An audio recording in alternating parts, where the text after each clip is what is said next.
Building influence is something anyone can learn. It's an investment you can make in yourself, and it can hold the keys to achieving your dreams and having the life and impact you want to have. I'm Laura Cox Kaplan. I've learned a lot over 3 decades about building and sustaining influence and how using it and using it effectively can make a big difference in your life and career. Here on She Said podcast, we're digging into the different dimensions that help us build and sustain influence. If you thought being an influencer was just for social media, think again. Whether you're starting a business, raising money for a cause, negotiating a promotion, running your household, or trying to connect with those who don't share your views, understanding and using the different dimensions of influence will increase your chances of success, whatever your goals may be. Listening to She Said podcast is a smart, efficient investment you can make in you. I'm really glad you're here, and I'm excited we're on this journey together. Hey, friend, welcome to the podcast. I'm glad you're here. Our conversation today really centers around purpose. At some point, you've no doubt been given the advice to find and live your purpose, to, in essence, find your calling and really lean into that. But have you ever struggled to figure out what your purpose is? Or maybe you've wondered if the purpose you're pursuing is the right one. Or maybe whether your purpose has shifted. Understanding and living our purpose can be a powerful driver and motivator, and it can be an important component of building and sustaining influence. Purpose, of course, is closely tied to our values and what's most important to us, and yet it can at times feel elusive. This week's guest shares great perspective from her own pursuit to find purpose in her life, but also how she's thought about purpose at different stages in her career and within different sectors and for different organizations and brands. I really love all the different dimensions of this topic that we talk about, and I think you will too. As a career marketing executive and now CEO, Sheeba Philip, my guest today, has repeatedly found purpose in how she's approached the customer experience. Now, that's been true for her, whether it was working on the Oreo cookie campaign for the Mondelez Company or creating the Get Your Pennies Worth turnaround campaign for retailer JCPenney, or helping the International Justice Mission fight against global slavery, or more recently in her current role at AKOLA, where she's been helping shift the social impact jewelry company to a for-profit model where its goal is creating a more sustainable economic model to break the cycle of poverty in Eastern Africa, specifically in Uganda. That's not just a lofty goal. Sheeba is using her incredible experience in marketing and purpose and brand to create connection between the women who make the product in Africa and the women who buy and wear the product. AKOLA's latest iteration of this approach is the Unlock It bracelet. I'm actually wearing mine today, and Sheeba and I talk about what it means in our conversation.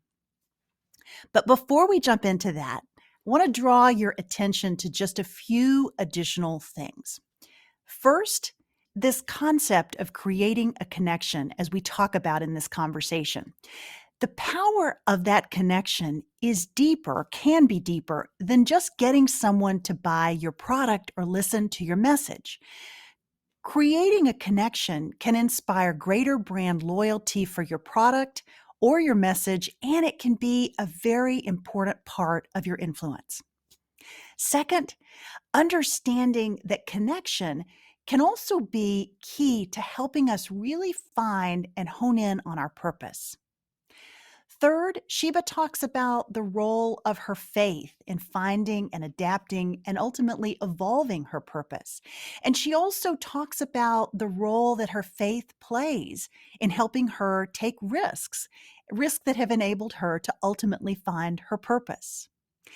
Fourth, we also talk about career pivots and being willing to pursue purpose, even if it seems to fall outside the bounds of what we are, quote unquote, supposed to do. And finally, the way that Sheba looks at purpose and connection is really relevant, whether your focus is big business or small, nonprofit, or whether it's just within your own life. Friend, after you hear today's conversation, you won't have to wonder why InStyle magazine named Sheba one of its 50 badass women for 2021. Here is my conversation with AKOLA CEO Sheeba Philip. Sheba, welcome to She Said, She Said. Thank you, Laura. I'm excited to be here. Well, I'm so excited to have you. You were so kind to send me one of the Unlock It Yes. bracelets just before the holidays, which I loved, and I gave them as gifts. So I've been a big fan of AKOLA and the amazing AKOLA story. As you know, and as many of our listeners know, Mhm. I had the company founder, Brittany Underwood, on. Right. She was on in episode 63 talking about the incredible story behind AKOLA. But to bring folks who are not familiar with that story up to speed, tell our audience about AKOLA. What is that? Okay. Well, Akola means she works in a local Ugandan dialect. And we can wind back the clock about 12 years ago. And Brittany, who you mentioned, had come out of college, had gone to Uganda on a missions trip, and met beautiful women that had a heart to care for their families, their children, but did not have the means. And her epiphany at the time was that to break the poverty cycle for these women, to give them a chance for economic freedom, we had to give them sustainable employment.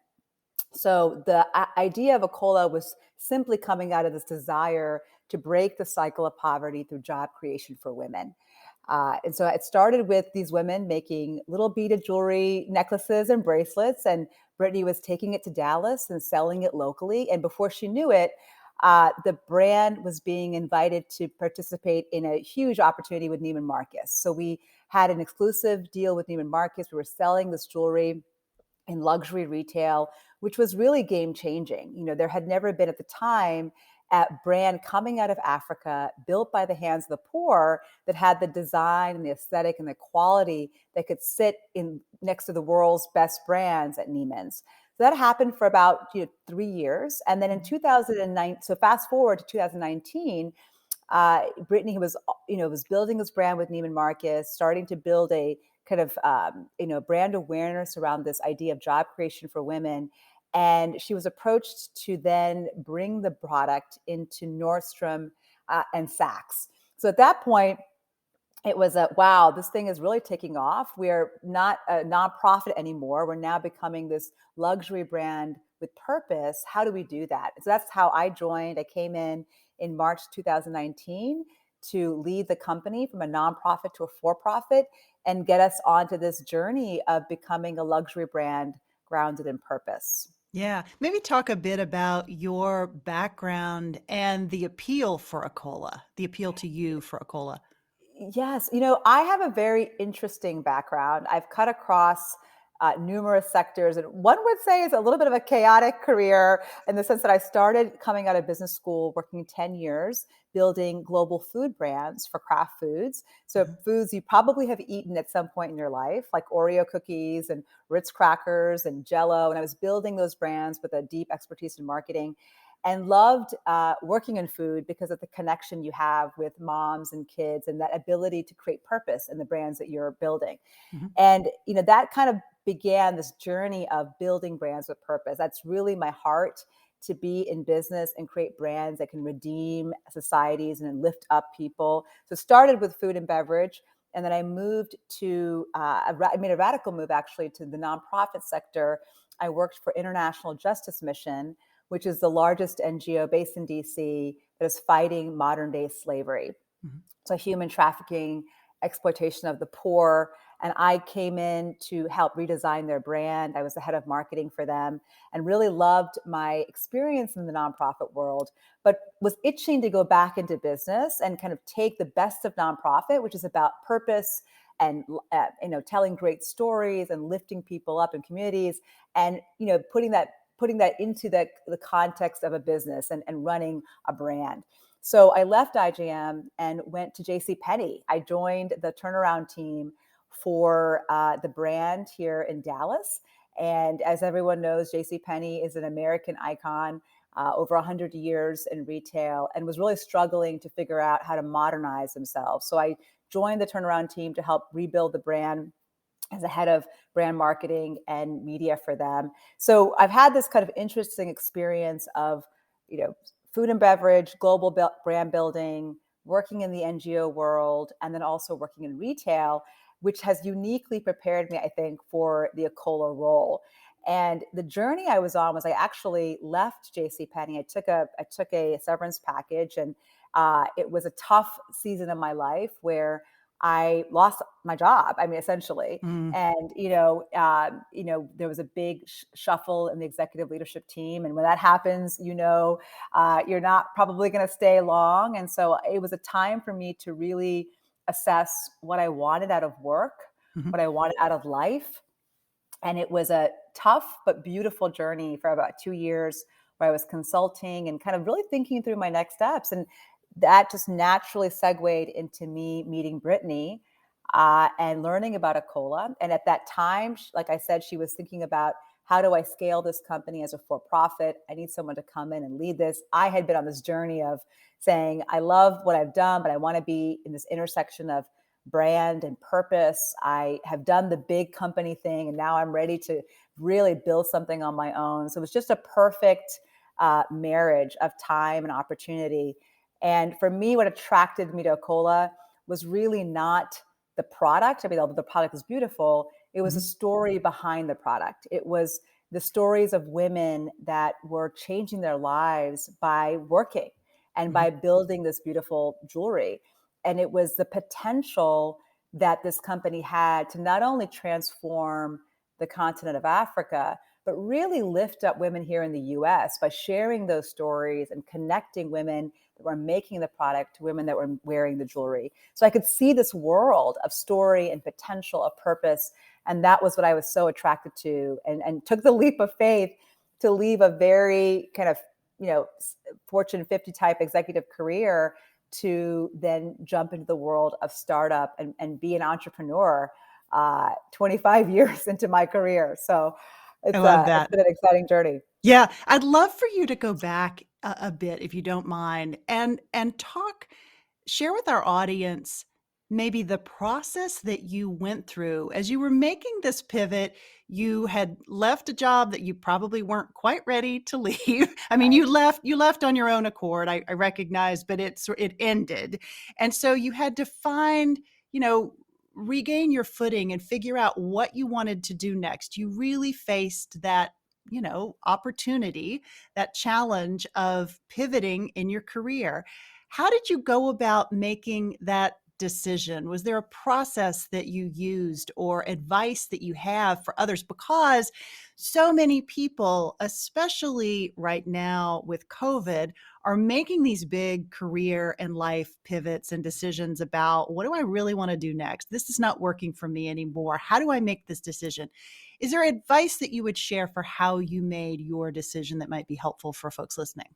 It's a great question, Laura. I did have a process. I wouldn't say that it was planned. It kind of unfolded organically, I guess you could say, or inorganically, through just when you're in the fire and you're in the pressure cooker, you're just Right. forced to make changes. And so the first thing I did was rest. And I think it's so easy as high achieving women to kind of think, okay, what's the next thing? And so I remember the next day after like leaving JCPenney, I was already coming up with my 3-step plan, talking to my executive recruiters, figuring out my, career kind of strategy.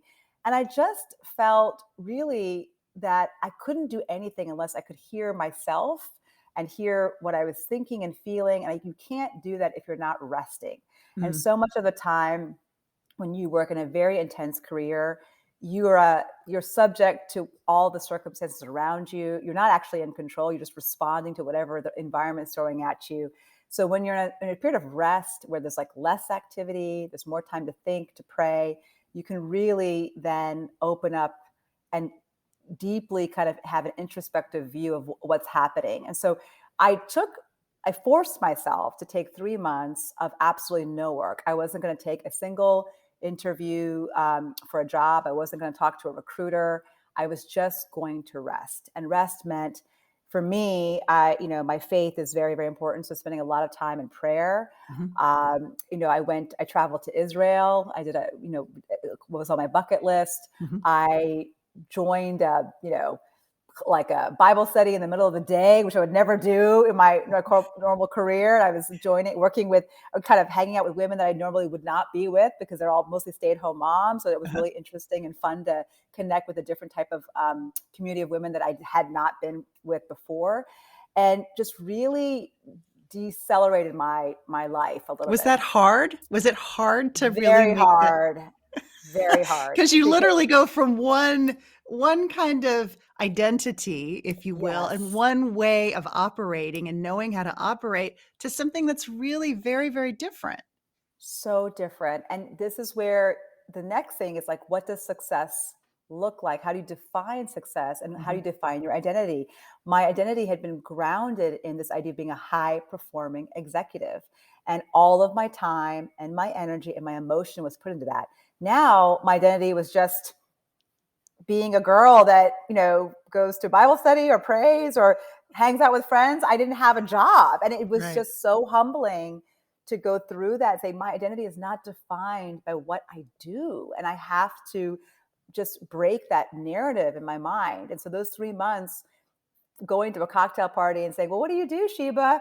Well, I'm in a season of transition. I mean, it was really just hard to answer Right. that question after having that question so down pat for so many years. I knew Right. exactly how to answer that question. So that was for a solid 3 months. And then during that process, Laura, I started to ask the questions, what gives me joy? What actually makes me happy? A lot of us, again, high performing women, especially our generation, were always told, you kind of end up doing what you're trained to do, what you're told you should be doing. You tend to find those jobs that play into your development areas because that's what you're always told to do. Stretch yourself and grow yourself. But I thought to myself, I've done that for over 20 years. I'm at the end of the day, what gives me life? What do I actually like to do? What lights me up? Where do I really flow in my gifting naturally? And I'm not just pushing myself to grow in a certain area.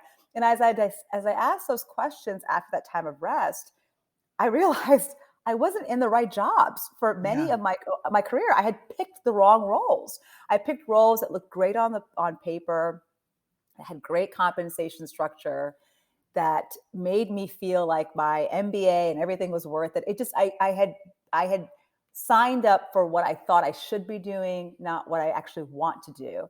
And Mhm. that was a huge wake up call for me to say, okay, the next half of my career, I want to lean into the things that truly are aligned with my heart and my values and my desires and my passions and my gifts. So that was scary to then say, okay, then the next step may not look like the stuff I had been doing for the last 20 years. Mhm. And so that was a really big question that our thought process I went through.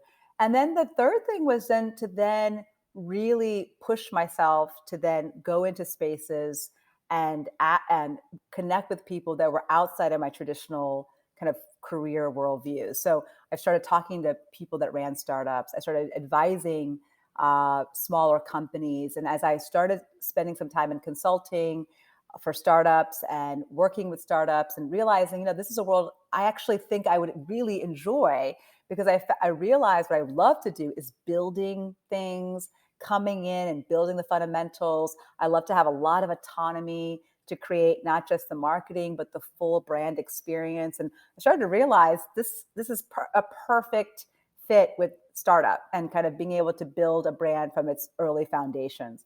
So that was really the journey. It was rest. It was a lot of reflection, asking questions around what I want to do, what makes me joyful, what drives me, and then pushing myself to go pursue those areas that are may have not have been my pattern before, but really fit with, I think, who I was becoming or who I was. So I have so many questions thinking about this. It's interesting because as a person looks at your resume and your experiences, it all fits together so beautifully to support what you're doing now. But at the time, as you're going through it, it doesn't feel like a linear path to you, even though you can look back and say, "Oh yeah, I learned this here and I learned this here, and these things all make sense ultimately." But you don't know that at that moment. One of the other things that I think is oftentimes really challenging as you contemplate and make these pivots is bringing your community or your tribe Yes. along with you and having people around you who have known you in these different roles who may have trouble helping you make your pivot. Maybe talk about your experience as it relates to that. Sometimes it's family, sometimes it's friends, sometimes it's just your professional circle or your social circle. Talk about your experience with the people around you and kind of how they reacted to your career pivot. Well, it's a really good question, and I would say that, you know my friends, particularly the ones that have walked, either came with me through business school and were kind of really walking alongside me in my career, kind of could take a step back and look and say, Sheba, you have probably overworked a lot in your jobs before, and you really weren't having a lot of fun. And so, for example, when AKOLA came, you know, I think a lot of my friends really looked at that job and said, "Okay, this is really you. You want to live with purpose. You want to build something that has meaning. You want to be able to own it. This is the right kind of fit for you." But they also are really great about outlining the risks and saying, "This is different. You're going to Mhm. obviously take a compensation hit. You're going to it's a high risk, high risk venture." And so it was friends that really gave me kind of well-rounded counsel to kind of say, Mhm. this is really great, Sheba, but here are some of the watch outs. And there were women that could pray with me and also give me counsel, which I thought was really powerful. And I think when you have a community like that around you, you feel even more inspired to take risk.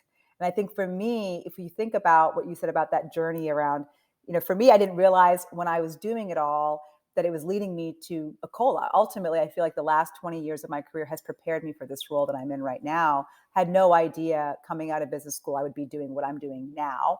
Uh, but I do think that the formula for me has always been lean in and take risk and stretch yourself. I left craft and took this, radical departure at the height of my career to work at nonprofits. I just felt a calling Uh-huh. to really help women, and just leaned into that a little bit. And then I decided, I'm going to try this big challenge with J.C. Penney. I mean, this brand is not doing well. This is a high risk venture. I'm going to jump in and do it. And so I've always kind of followed things that make me uncomfortable a little bit and Mhm. stretch me. And I just, again, going back to my faith, I really just trust that God's purpose for me has already been set and He has a plan for my life. And I'm just here to kind of take step by step in faith, decisions with Him. And as I do that, it kind of all beautifully unfolds in a way that only He could do. And so for me, it was never intentional how I got to AKOLA, but it was really through this idea of risk taking and leaning into, and being not being afraid to step into things that are out of my comfort zone, out of my sweet spot, Mhm. and then having a community like you mentioned around me that's supporting me, rallying me, holding me accountable, and also letting me know, like, hey, these are risky things, but this is something that I think is so aligned with who you are. Yeah. A big part of your background is I had a chance to do a bit of research on the different roles that you've had and the different experiences that you've had and the incredible skill set that you bring to bear. A big part of what has, I think, distinguished you is your focus on the customer experience. Maybe talk a little bit about how customer experience and purpose fit together, whether you're working in a for-profit, a big corporate entity like the food and beverage sectors that you were in, to the nonprofit sector, to even as we think about our own personal brands and how we relate to other Right. people. Maybe talk about how you think about that customer experience.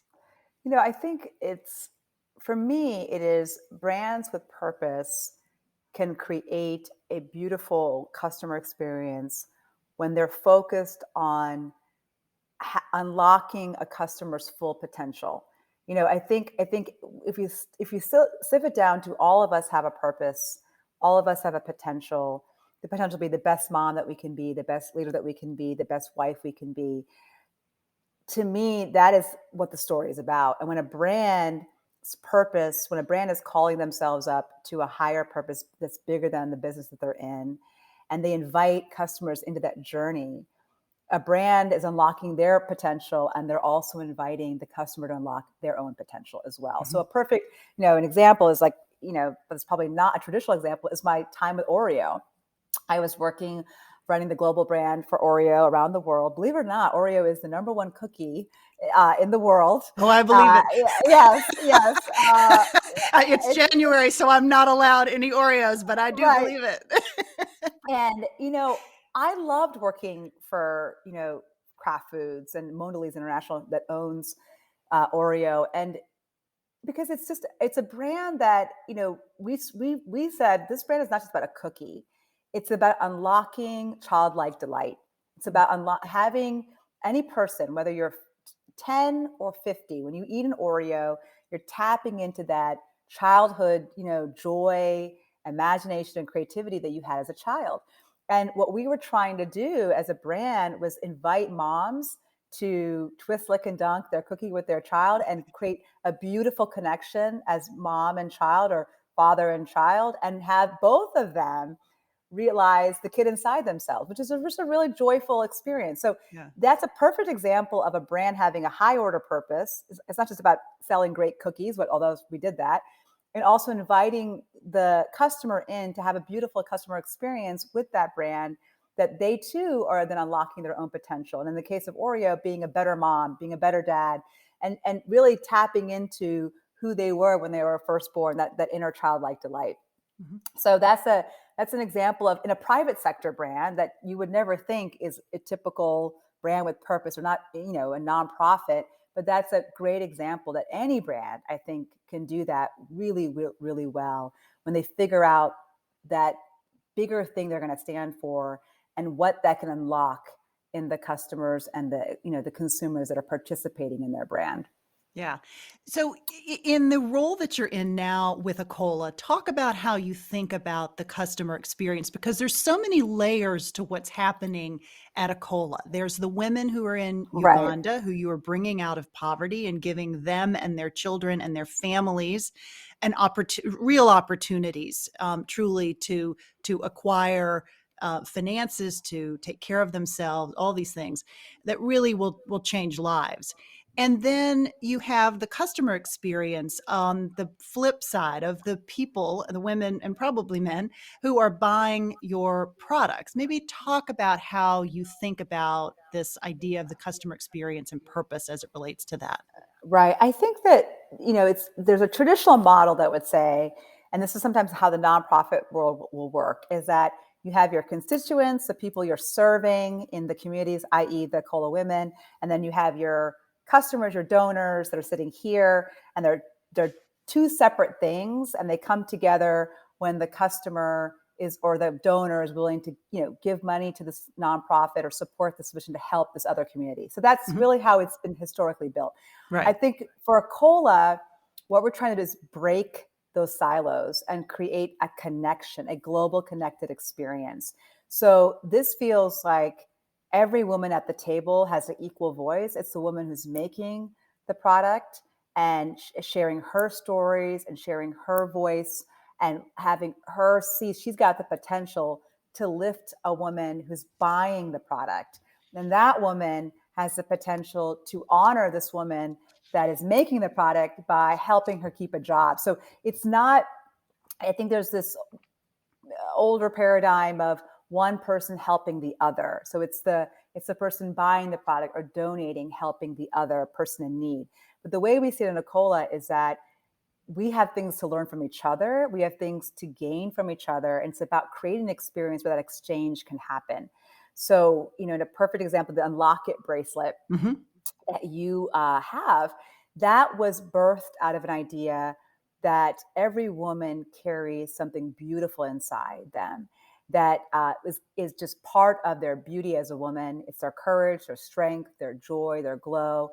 And it's when women come together and they lift each other up and they use their potential and their gifts to raise another woman up in their lives, that beauty is unlocked and that beauty comes out. And that was what happened when Brittany went to Uganda and she met these women. It was a beautiful exchange. It was Brittany, giving her financial resources, of course, to help women in need. And it was the women sharing their stories of how they are hopeful despite suffering, how they're able to have joy despite challenging circumstances that completely changed the way Brittany thought about her world and her life and her purpose. So there was a beautiful exchange between the two of them, and it was communal, it was equal, and it was there was a reciprocity, and that is what is embodied in this bracelet. So when you wear this bracelet, you are connecting with that woman and her story of hope and of joy that was kind of poured with love into that bracelet. And when you give that bracelet to somebody else in your life, you're telling them to unlock the beauty and joy inside them. So to me, that's the experience we want. We want this connected community of women lifting each other up. So it's no longer customer and helping women in need, but it's all women having an equal role to play on that journey. Yeah, I love that. It's such a beautiful answer. Maybe let's dig into a bit about what happened at Acola during COVID. So many businesses had such a difficult time. I'm Yes. sure you guys did as well, but you also saw some real opportunities that you could leverage. Maybe talk about the experience that you had. It was very, very tough, Laura.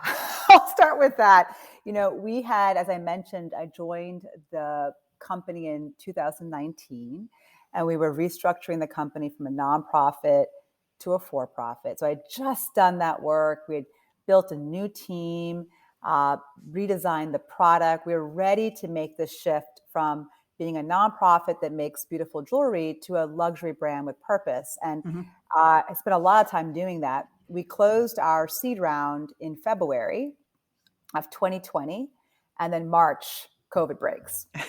And we were almost, I want to say 100% in wholesale. So we were in Nordstrom, Neiman Marcus, Saks, and within weeks of COVID breaking in March 2020, Neiman Marcus filed bankruptcy and our orders plummeted.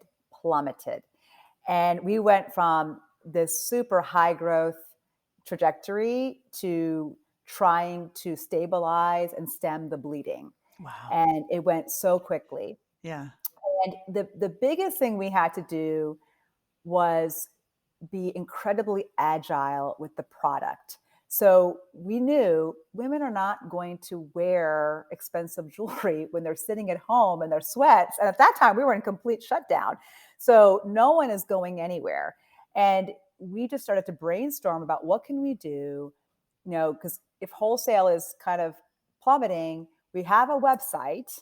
We've Mhm. got there's a great opportunity to push into e-commerce, which everyone knows that's where the future of retail is. And frankly, it was already there. We were just still so kind of wedded to our wholesale model. Mhm.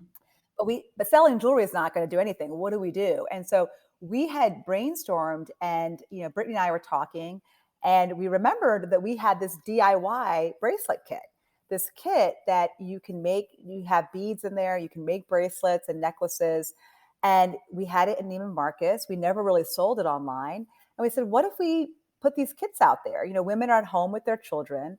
They're trying to figure out a way to entertain their kids when they're home, they're not in school. This could be a great in-home activity. So we just promoted this DIY kit. And did Uh, you already had the we product We had it. We just had In-house? never been, we had it in-house, but we weren't prioritizing it because we were Mhm. all about our traditional jewelry, our earrings, necklaces, bracelets. That was the focus of the company. So we quickly pivoted our product portfolio to focus on these kids, and it took off. We were, selling out so quickly. Our e-commerce business grew. I think we doubled the e-commerce business within months, and we were in BuzzFeed, Huffington Post, Cosmopolitan. People, we were covered by every single magazine during that time Mhm. around this DIY kit. So to me, that quick flexibility to say, okay, what does the consumer need right now in this really trying time versus and trying to say versus shoving a product that we know they're not going to really want. Right, right. How do we tailor the best of who we are? We're about community, like I said, connection, purpose. And when you're sitting in a pandemic, you want to be inspired and have hope. Right. How do we do that in a way that is that fits into their life right now, which is being at home full time with the kids? And so that was where the DIY kit was a perfect intersection of our brand purpose, the customer's need, and it was just a beautiful marriage. And that was really what carried us, frankly, through 2020. It was those kits. We sold a lot of kits in Yeah. 2020. And through that process, we also became really agile. We cut out a lot of fat. We streamlined our team. We became really lean in our operating model.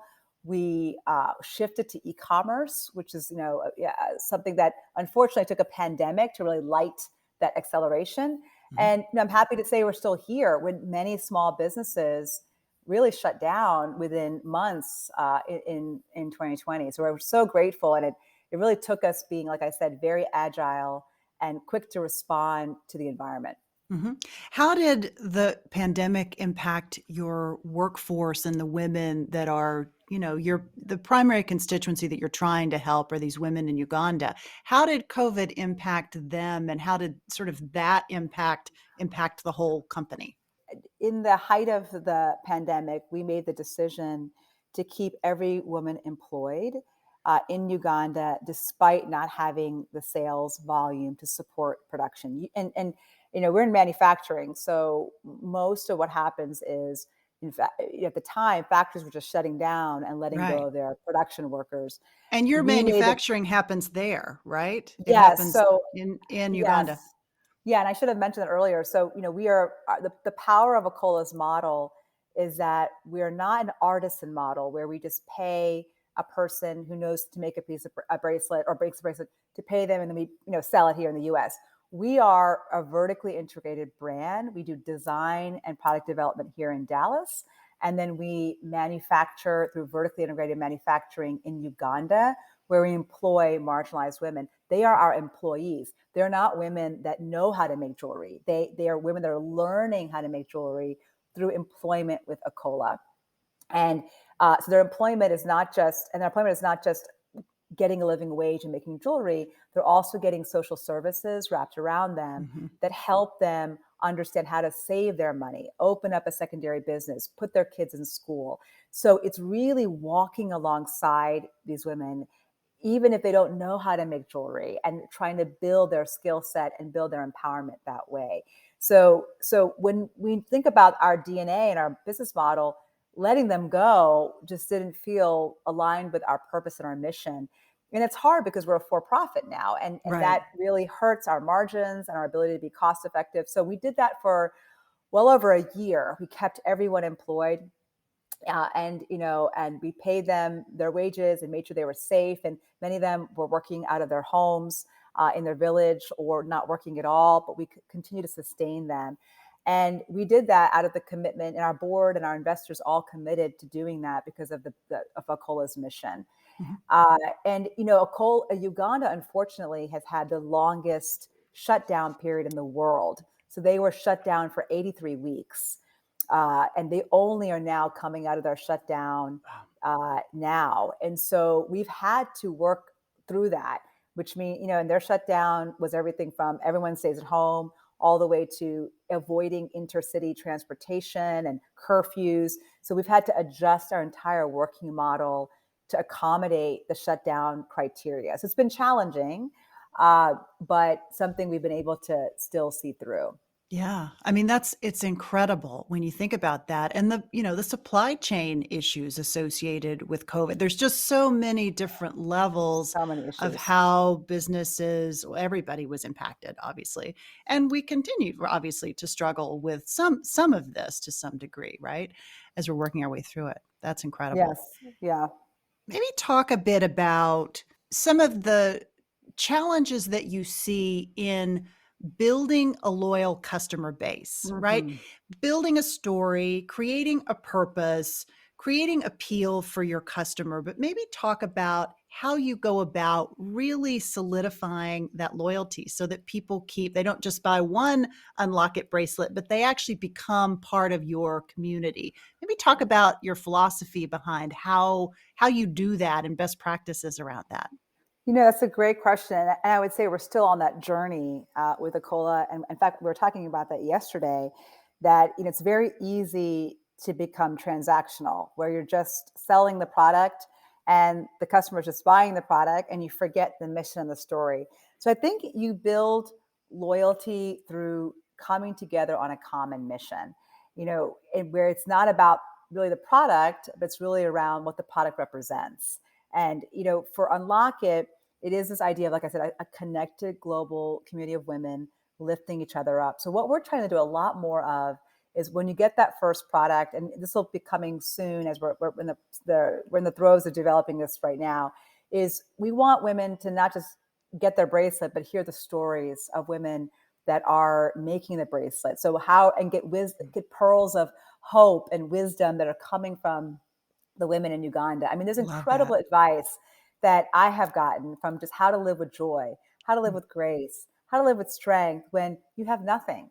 And how do we take those nuggets of wisdom that we hear all the time at AKOLA and disseminate that? So that's something we're trying to do. We're also wanting to invite women like you, Laura, to share why you picked your word. There's so Mm. many interesting stories. Like I had one example of one of my board members bought a bracelet for a woman in his life, a friend that just was diagnosed with Lou Gehrig's disease, and she picked the word strong because she wanted to be reminded of the strength she carries while facing such a challenging diagnosis. So to me, I think that has been really the idea: is how do we connect this idea of the stories of the women that are making the bracelet, the wisdom, the understanding they have about how they're unlocking their beauty. How do we share that with the women that are buying the bracelet more real time, consistently, through email, through Instagram, through our website? And then how also do we ensure that the women buying the bracelet can have a voice and a platform for sharing why they're wearing and sharing their stories, and lifting up other customers that are on that journey that either have just bought a bracelet or considering to buy a bracelet. So this idea of storytelling and deeper conversations around the meaning of the bracelet is where we're trying to go. Because to me, that's what makes someone wear the bracelet. Unlock It is beautiful, but there's a lot Right. of beautiful bracelets Right. that a Right. woman can wear. So when she chooses to wear this bracelet, it needs to be a symbol of who she is as a woman, what she stands for, what she believes in, when she wears it, how she feels. And that's all through this idea of establishing the mission and the meaning of the bracelet more clearly with her, and the people that are in her life and the people that are making the bracelet as well. Yeah, I love that. I love that. That's so beautiful. And it applies to so many different ways in which we want to connect our product, our brand, our mission with other people. I love that. I'd love for you to go back a bit and tell people where you grew up, maybe Oh, a little bit about what it was about marketing that appealed to you, kind of how you got into this work in the first place. okay. Well, I tell people, yeah. I grew up in, I was born in New Jersey. I grew up in Delaware, but my parents are first generation Indians. So they kept, sorry, I'm first generation Indian American. My parents emigrated here my dad came to the US when he was 18, my mom when she was 24. And I joke around all the time, when you grow up in an Indian family, you're basically told you have to do engineering or medicine as your career. So I basically was told that's what I'm going to do. And luckily, I was very good at science and math. I actually enjoyed it. But this is a perfect example of what I told you about. You get caught up in what you're supposed to do, and you Right. end up doing that for a while. So I said, okay, well, I'm good at science and math, and my mom and dad told me I have to have some sort of science career as an Indian. I wouldn't be a true Indian if I didn't do that. So I went to UVA and undergrad, and I studied chemical engineering. And I got through it, and I don't know how I got through it, but I enjoyed. I mean, I would say I enjoyed it. I enjoyed the learning, but it was pretty tough. And I realized coming out of 4 years of that, I was not going to do it further. I actually applied to get a PhD because yes, I was an Indian and I should have a PhD. And I decided that's what I would do, even though I hated, really didn't enjoy engineering, per se. And then thank God he just opened my eyes and said, Sheba, there's no way you're going to spend 5 years on a PhD in chemical engineering. You're going to be miserable. So I did what my parents did not want me to do. I did not go to graduate school. I ended up working for Merck Pharmaceutical, and I was a chemical engineer for them in a rotational program. And I was kind of learning how to build pilot plants and chemical facilities and all of that. And it was really interesting work. And I started to realize I asked a lot of questions around, why are we making that drug? What is the purpose of that drug? What is the customer need that we're fitting? Why is it priced that way? And I realized I like business. I like marketing. I like to understand consumer behavior, what makes them tick, how a product fits into a consumer's life.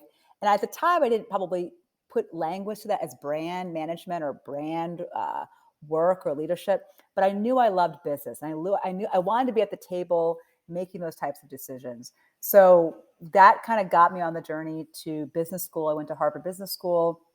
And when I was at Harvard is when I really got exposed to marketing. And I said, oh my Yeah. gosh, marketing isn't just advertising. It's product, it's price, it's the framework we all have some of us in business know: product, price, promotion, placement. It's everything that drives a business is actually marketing. And so that was what lit me up, is this idea of taking an idea, building the supply chain, the marketing, the finance, all the building blocks, and then seeing that product on the shelf and then seeing consumers react to buying that product. So I loved all of it.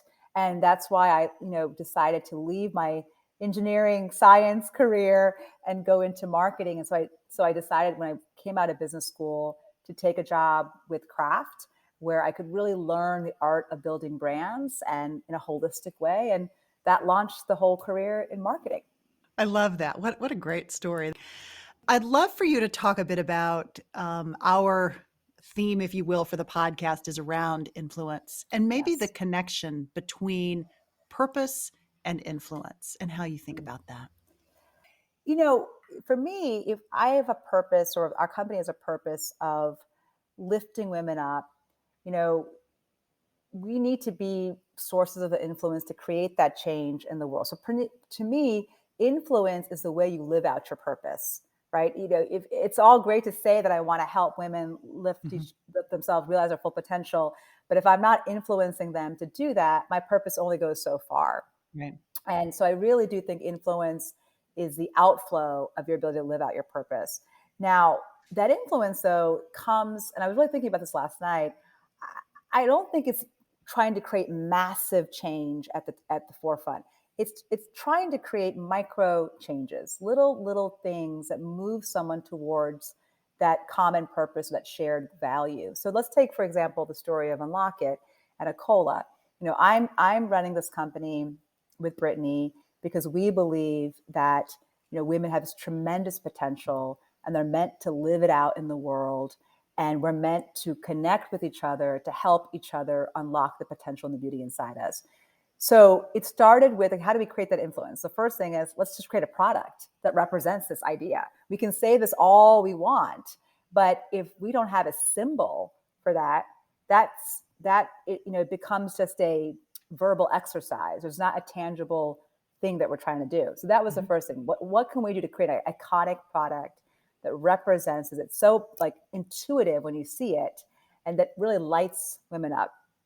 The second thing is, how do we get women to share their story about what they mean by unlock it, or what when they get Mhm. this bracelet? How do we have them hear about the stories of the women making the bracelets? So how do we, do that? And so these little decisions we were making create influence. And what we're asking the women that buy our product is to just say, do one first thing, buy the bracelet, and let's hopefully we influence you to think about your purpose and your potential. Then we're going to ask you to think about who you want to give that bracelet to. And, that's you lifting somebody else up. And then it's about, you reading the stories of the women that are making this bracelet so that you can understand your impact in the world, your ability to help a woman in need and how that can transform your own life. And so for me, it's those little decisions and steps that you make as a leader, and you inspire in the people that are aligning with you or buying into your brand. And I think that's when you create massive change, because ideally it's not AKOLA preaching to everybody about this idea. It's then the women that are making the bracelet sharing their ideas. It's the women buying the bracelet, buying it to somebody else and paying it forward and paying it forward. And it becomes then a change that's owned by all of us, not just by a brand. And so I do think it's really around these little steps that you can inspire that then create massive change. That's amazing. It's a beautiful, beautiful way to answer that question. Maybe talk about what inspires you. How do you refuel and keep inspiration flowing so that you have it to contribute to all of these amazing things that you're doing?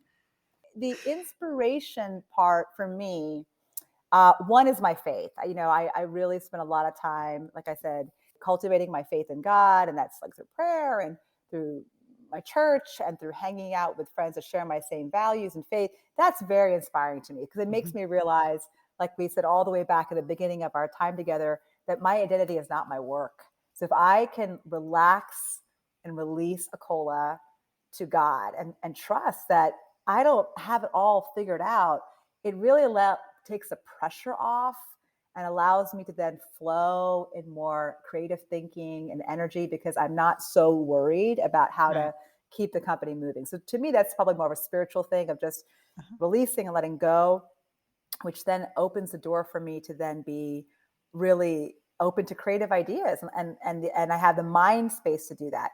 The Right. second thing I do is to spend time with friends and just rest. I'm really a proponent of rest. I think overwork is the killer of inspiration, and you actually are incredibly unproductive. So I don't work on Sundays. I leave Sundays as like a day of just truly enjoying myself and time with friends and just resting and relaxing, really connecting with friends, traveling. Those things are so important. Like, so rest, on the weekends, and taking those really intentional vacations, going away for internationally. Well, that's been a kind of a hard thing for the last couple of years, but try to go to Greece this year is my goal. Oh, nice. And that's going to be, yeah, can't wait. So trying to find those times of just being out of your normal environment, resting, exploring, and travel. That to me has been a great source of inspiration for me. And yeah, I would say exercise, but I would be lying. I do it, but it is not inspiring to me. It is incredibly painful. And I'm basically just surviving when I go through it. So Do you set, since we're still in this beginning of the year, do you have any interesting tips or perspective around goal setting or anything that works especially well for you? Do you do resolutions? Kind of how do you think about that whole fresh start concept? I have no issues with people that set up goals because I think it's inspiring. I personally more set up kind of a belief for the year. Like, what's my belief for what I think God has for me and what I want to see in this year? So I usually come up with like a word that's going to Mm. inspire me and how I'm going to live out my life. So last year my word was steadfast, because I kind of felt like, we're not out of this pandemic. Right. I'm running a small business. It's not going to be easy. It's going to be a tough year. I kind of knew already it was going to be pretty tough. And now it's about having endurance and patience and weathering the storm and not giving up. So that was kind of my motto. So not less about goals, but more like a perspective of how I'm going to live out my year.